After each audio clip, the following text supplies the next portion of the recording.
আজকে যে প্রলোভনগুলো মানুষকে দেখানো হচ্ছে, এগুলো যে শুভঙ্করের ভাগি, এগুলো বুঝাবেন। আওয়ামী লীগের সময় 2022 সালে তারা কার্ড দিছিল, ফ্যামিলি কার্ড দিছিল, 1 কোটি কার্ড টিসিবি থেকে 10 কেজি চাল, এরপরে ডাল, এগুলো কিনতে পারবে। 1 কোটি কার্ড তারা দিছিল 2022 সালে।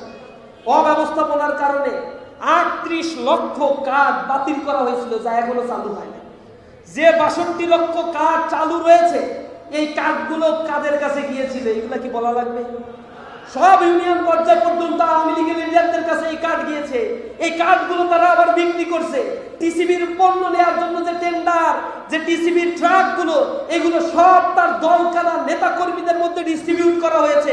এরপরে তারা যা টিসিবির কার্ডের মধ্য দিয়ে যা বন্টন করার কথা তা না করে কম টাকায় সরকারের কাছ থেকে চাল কিনে নিয়ে দোকানে তারা গুলাম গুলাম চাল রিজার্ভ করে তারপরে বিক্রি করে জনগণের অধিকার নষ্ট করে নাই। সৎ মানুষের হাতে ক্ষমতা না গেলে যতই প্রলোভন দেখাক না কেন, আর একটা নয়া বন্দোবস্তের দিকে তারা যাচ্ছে। কিভাবে এই দেশকে আবার লুটপাট করবে তার বন্দি তারা এখন আছে।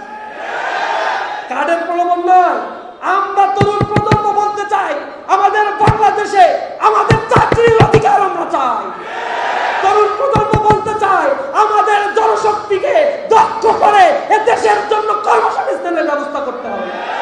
আমরা এই দেশের হয়ে কাজ করতে চাই। কারো অনুগ্রহ, অনুকম্পা আর দয়া এই দেশের মানুষ বাঁচতে চায় না।